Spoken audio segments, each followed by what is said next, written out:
Assalamu alaikum. How are you doing, guys? I hope you're all doing well. Today's podcast, I'll be talking about how Steve Jobs used communication to influence the sales of Apple and all their products. So let's start this properly then, as usual, shall we? Man Zakin, Guten Tag, Buenos Dias, Bon Dia, Mache Majo, Bonjour, Bonsoir, Habari, Jambo, Oniche, and every other greeting that I might be forgetting. So it is not without doubt that communication impacts sales directly.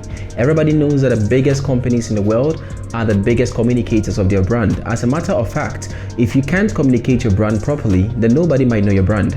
I have a friend, Daniel Sapon, who says this. He says that your business will not sell itself, or the products will not sell themselves. So you can have the best business, but if your communication is not amazing, then you are not going to sell as much as you should. But somebody with a mediocre business who has learned the art of persuasion and the art of sales will certainly outsell you who has a superior product. In fact, I think it is Buzi Tambakwayo who once said that first level entrepreneurs focus on product, second level entrepreneurs focus on distribution. So you realize that automatically everybody in the beginning thinks it's a matter of product, whilst as a matter of fact, communication plays a significant role. So let's look at how Steve Jobs used communication to convince the whole world that Apple is the right way to go. I would call this the C.P.P.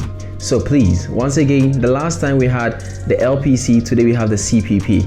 Hope you're not forgetting the lessons that we're sharing, and if you have anything you'd like me to add, please don't forget to tell me that in the comment section. So the first one is comprehensive communication. Whenever Steve Jobs is talking about a product, he goes into details to actually show whatever the product can do. You realize that in 2007, when he brought out the iPhone, there was a whole conference that was put together to ensure that the whole world will be able to see the innovative technology that Steve Jobs was bringing to the world. He communicated this product, told the whole world it is a tablet, it is an iPod, it is a this, it is a browser, all in one.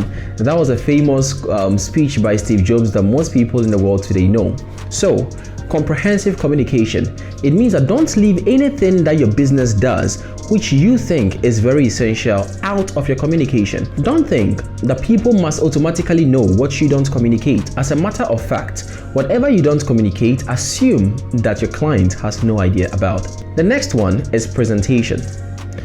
Presentation skills are extremely important. No matter the business you find yourself in, whenever you are talking to your client, you should have a structure of presentation. If you observe carefully what Steve Jobs would do, he would have PowerPoint presentations that were top-notch. He would have the iPod that was revolving, he would have the mobile phone that was revolving, and he would have a tablet that was revolving, and then he would bring all of them together to form an image and say, "We present you the iPhone." Everybody was fascinated.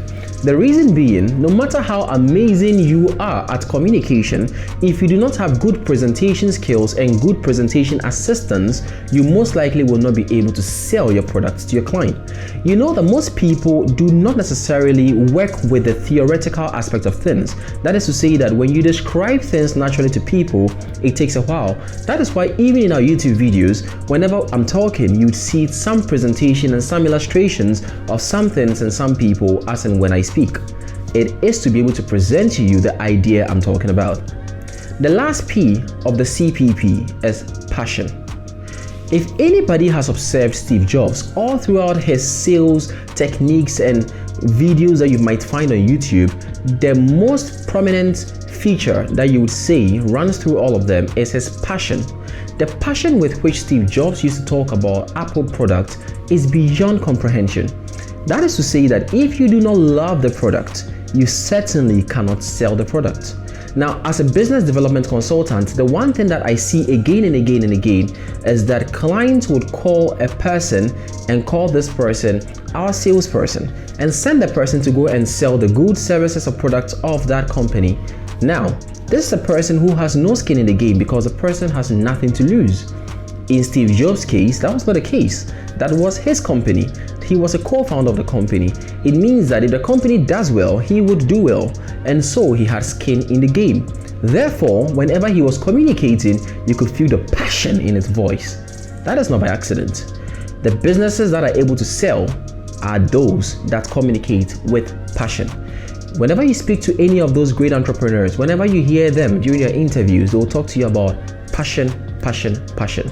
As a business, One of the mistakes you should never make is to actually give the position of selling your product to somebody who has no skin in the game.